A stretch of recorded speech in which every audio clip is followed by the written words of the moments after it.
O vídeo de hoje é sobre um dos mais antigos debates na religião dos orixás. Afinal, o que são os orixás? Ancestrais divinizados ou energias da natureza? Espero que você goste do conteúdo. E se gostar, se inscreve no canal e ajude a levar essa mensagem adiante compartilhando com seus amigos.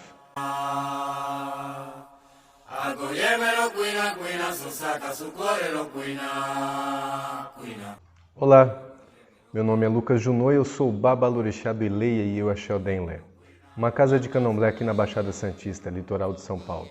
Candomblé é uma religião que acredita em Deus como todas as outras, mas muitas vezes, quando nos questionam sobre ele, respondemos imediatamente que no candomblé temos vários deuses, os orixás. E aí logo vem o dilema. O que são os orixás?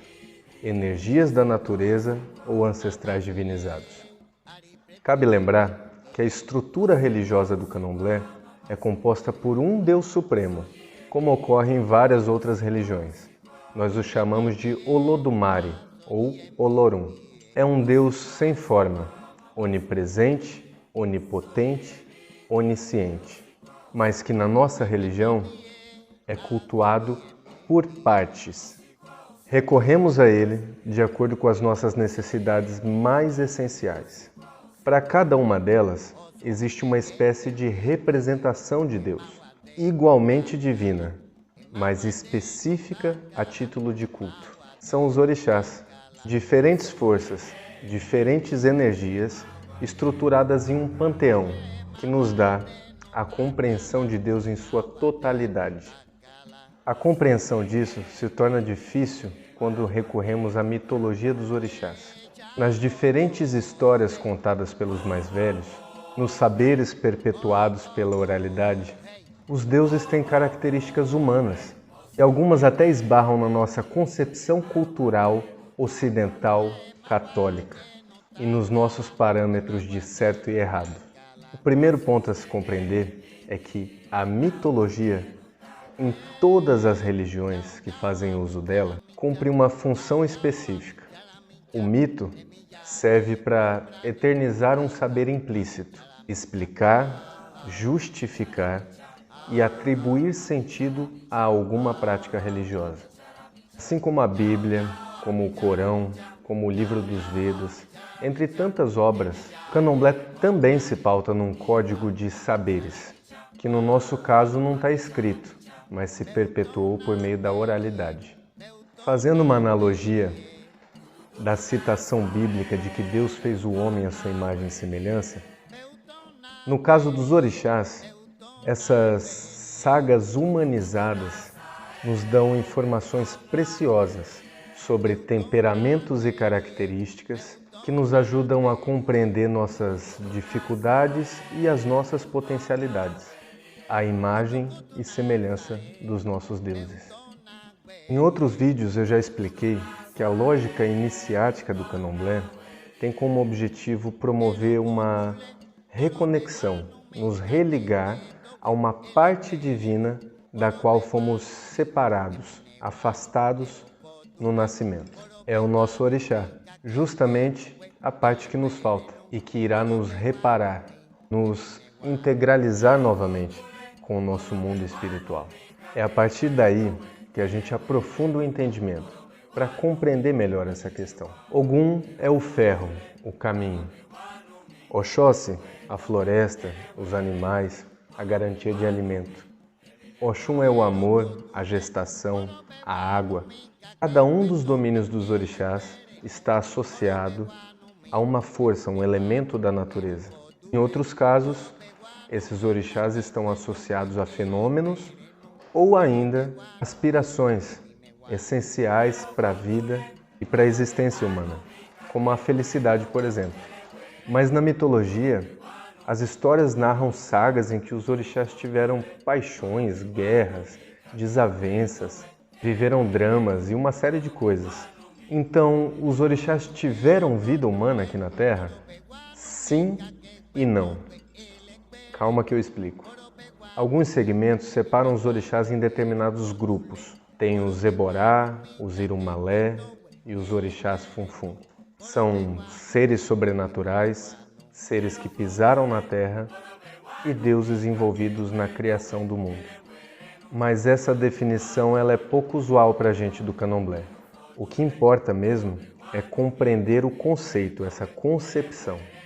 Os orixás são forças da natureza porque é nelas que cremos como Deus e são ancestrais divinizados porque a lógica iniciática do Candomblé nos transforma em templos, expressões vivas dos nossos orixás na Terra. A partir, é claro, do nosso renascimento espiritual. É a partir daí que a gente consegue entender relações tão interpessoais, características tão humanizadas, ilustrando a nossa mitologia.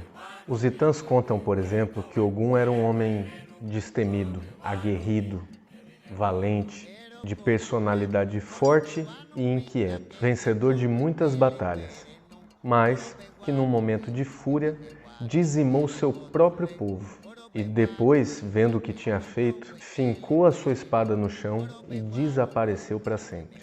Existe até um local na Nigéria, sagrado para aquele povo, onde essa passagem teria ocorrido. O que eu quero dizer é que a humanização dos orixás, ainda que não seja exclusivamente mitológica, já que existem indícios históricos da existência de alguns deles, não se refere exclusivamente ao orixá em si, ao Deus, mas também personagens históricos que fizeram parte de seus povos, de seus cultos e tiveram as sagas da sua existência associadas à própria divindade. Essa era uma prática comum nos primórdios das civilizações, especialmente na cultura africana.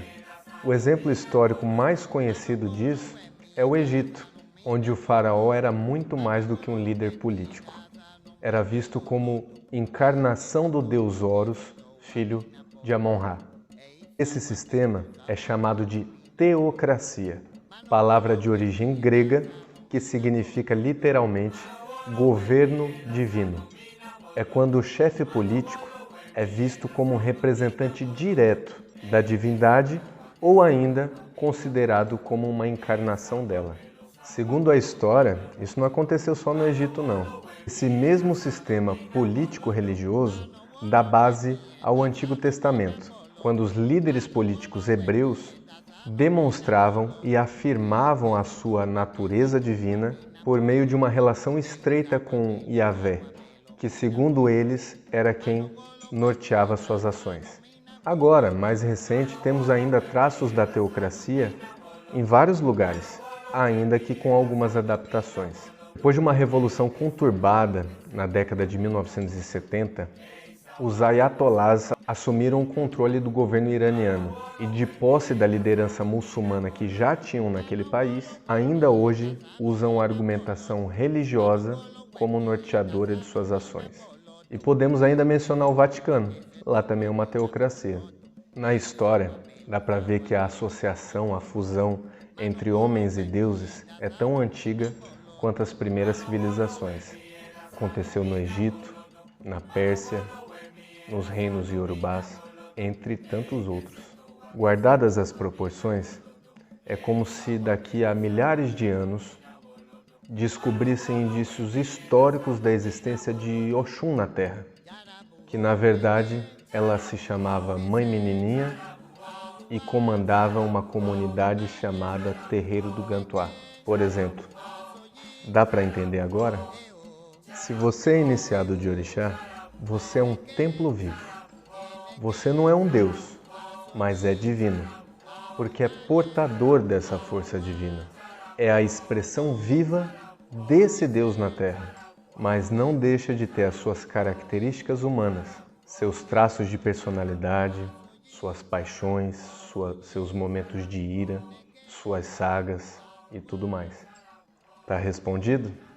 Se inscreve aqui no canal, ativa os sininhos aí para receber as notificações e, se gostou, compartilha com seus amigos. Vamos levar esse entendimento adiante. Axé, paz e bem.